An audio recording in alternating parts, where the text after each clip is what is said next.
Señor Jesús. En el esplendor de la nube se oyó la voz del Padre que decía: este es mi Hijo amado, escúchenlo. Honor y gloria a ti, Señor Jesús. El Señor está con ustedes. Y con tu espíritu. Proclamación del Santo Evangelio según San Marcos. Gloria a ti, Señor. En aquel tiempo Jesús tomó aparte a Pedro, a Santiago y a Juan. Subió con ellos a un monte alto y se transfiguró en su presencia. Sus vestiduras se pusieron esplendorosamente blancas, como una blancura que nadie puede lograr sobre la tierra. Después se le aparecieron Elías y Moisés conversando con Jesús. Entonces Pedro le dijo a Jesús: Maestro, qué a gusto estamos aquí. Hagamos 3 chozas, una para ti, otra para Moisés y otra para Elías. En realidad no sabía lo que decía porque estaban asustados. Se formó entonces una nube que los cubrió con su sombra, y de esta nube salió una voz que decía: este es mi Hijo amado, escúchenlo. En ese momento miraron alrededor y no vieron a nadie sino a Jesús, que estaba solo con ellos. Cuando bajaban de la montaña, Jesús les mandó que no contaran a nadie lo que habían visto, hasta que el Hijo del Hombre resucitara entre los muertos. Ellos guardaron esto en secreto, pero discutían entre sí: ¿qué querría decir eso de resucitar entre los muertos? Palabra del Señor. Gloria a ti, Señor Jesús. Por la fe en este Evangelio se han borrado nuestros pecados. Alabanza, Santiago Cristo. Pueden sentarse.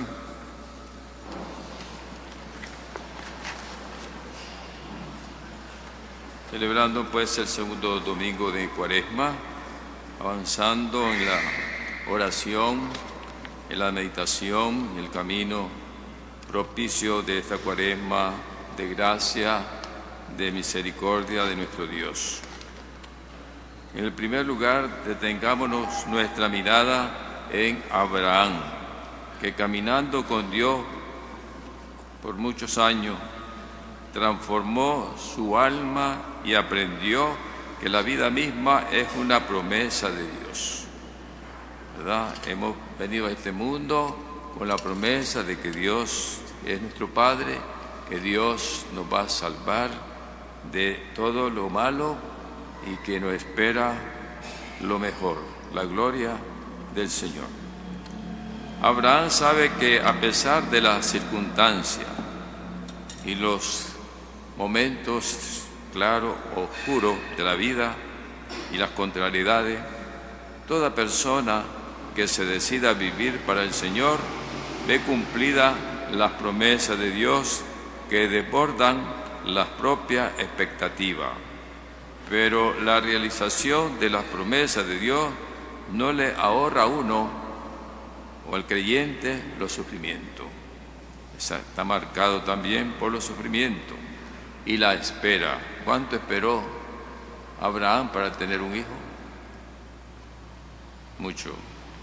Fue tal la transformación que vivió Abraham que, siendo ya maduro en la fe, aceptó un mandato de Dios que para todos resultaría inaceptable, cruel, sin futuro.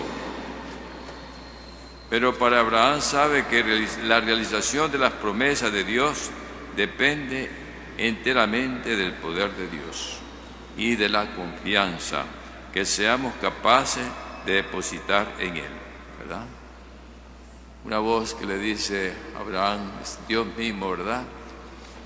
Dame tu hijo, sacrifícalo, al hijo único que tanto esperó. Pero Dios en Abraham confía mucho, porque ya le ha cumplido algunas promesas, pero sin embargo ve como una contradicción. El hijo único que le ha dado y que va a ser, como lo va a decir el texto bíblico que hemos escuchado, ¿verdad? Va a ser hijo de muchas generaciones, como la estrella del cielo y como la arena del mar. Sin embargo, él confía en el Señor. Y ese es el punto para nosotros como de reflexión. ¿Qué clase de fe y confianza tenemos en la promesa del Señor? Que somos sus hijos y que nos cuida y que nos defiende del maligno. Esto es una interrogante. Porque a veces nosotros podemos amar las cosas que Dios nos da, pero no profundamente amarlo a Él. Y eso es lo que Dios quería con Abraham, que se desprendiera hasta de su hijo, ¿verdad? Para que de veras amara al Señor plenamente. ¿Cuánto nos cuesta a nosotros desprendernos de las cosas, de lo que el Señor nos pide para podernos purificar, para poder purificar y seamos fieles a Él? ¿Cuántos exigen los esposos para hacerse fiel? Tienen que renunciar a muchas cosas también. ¿Cuántos como hijos, como el Padre, tienen que renunciar hoy en este mundo de muchas cosas? Entonces, como ya lo decía aquí, ¿verdad? Abraham sabe, como dice la segunda lectura, que contra toda acusación o desesperación, Dios está a favor nuestro. Si Dios está a favor nuestro, ¿quién podrá estar contra nosotros? Esa es la confianza que debemos de tener nosotros en el Señor. En segundo lugar, miramos la transformación que se obra en Pedro, Santiago y Juan. Los discípulos andan desconcertados porque supieron por boca de Jesús que Él iba a morir de una muerte violenta. Este anuncio de Jesús despierta en ellos sentimientos de inseguridad, incredulidad, pesimismo, miedo. Jesús hará todo lo posible para que estos sentimientos sean asumidos con valentía y creatividad.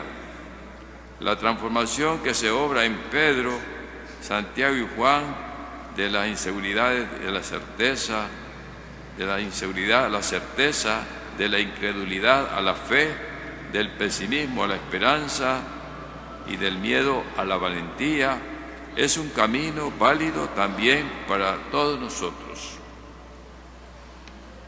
La transformación, ¿verdad? Dice Pedro, qué gusto estar acá, hagamos 3 chozas. Es decir, compartir esa transfiguración de Jesús, esa luz, esa paz, todo lo que puede ser el cielo, lo experimentaron en que sea un poquito. Por eso se sentían gozosos, ¿verdad? Pero ¿qué pasa? En esa voz, en ese momento, viene la voz del Padre. Este es mi Hijo amado, escucharle. ¿Qué quiere decir? Que no termina ahí, que hay que seguir caminando, que hay que seguir el ejemplo de Jesús en este camino. ¿Cuántas veces en un retiro, una boda, en una consagración, sentimos la alegría, sentimos cerca al Señor, pero hay que seguir caminando, ¿verdad? Y eso es lo que Jesús quiso hacer a estos discípulos, confortarlos y saber que hay algo más de lo que ellos ven con sus ojos, de lo que ellos pueden sufrir y de lo que el mismo Jesús sufrió. Es la gloria, esa es la esperanza de todos nosotros. La transformación comienza cuando aceptamos la llamada de Jesús a seguir sus pasos sin cuestionarlo, sin imponerle nuestra lógica. El Evangelio de hoy nos llama a ir con Jesús al monte de la transfiguración, llevando allí los sentimientos de inseguridad. El segundo paso, después de seguir los pasos de Jesús, consiste en fijar la mirada en Él. Cuando ponemos a nuestro Señor Jesús en el centro de nuestra vida, que es la luz que sale de Él, hace que todos cobren nuevo sentido. Así somos capaces de ver la realidad de otra manera. La experiencia con el Señor, el encuentro personal, nos va preparando para ver las cosas negras, oscuras, adversidades de otra forma, ¿verdad? Eso. El tercer paso para avanzar en la transformación consiste en aceptar que incluso sabiendo que estamos en las manos de Dios y que todo viene de Él y hacia Él, confluye mientras vivimos en este mundo, nuestro conocimiento de la verdad de todo asunto será siempre limitado. El reconocimiento de estos límites, ¿verdad?, en gracia, en el momento aparece oculta a nuestros ojos. Finalmente, la transformación que buscamos está hecha de la escucha de Jesús, el Hijo amado de Dios. Escuchar a Jesús, darle autoridades a su vida y a su palabra, nos llena de seguridad a los discípulos que sabemos que podemos fiarnos de aquel que es el vencedor del pecado y de la muerte. El Señor nos ha dado los medios, los sacramentos, la palabra que va iluminando nuestra conciencia, que debemos escuchar con el corazón esa palabra de Dios, que la recibimos de una manera ordinaria en la Eucaristía, pero también en nuestros hogares tenemos que leer, meditar más bien con el corazón la palabra de Dios. Por eso hoy Dios nos invita siempre a escuchar a Jesús, su Evangelio, y la palabra que siempre es la revelación y la cercanía de Dios que nos habla. Queridos hermanos, continuamente trabajando en esta Cuaresma por nuestra transformación, inspirado por la fe de Abraham y por el camino de transformación que hace Pedro, Santiago y Juan, aceptando la llamada de Jesús a seguir sus pasos, fijando la mirada en Jesús, aceptando humildemente nuestras limitaciones y nuestra comprensión de la realidad, y escuchando siempre a Jesús, dándole autoridad a su vida y a su palabra. Seamos pues testigos para otros de nuestra vida nueva en el Señor.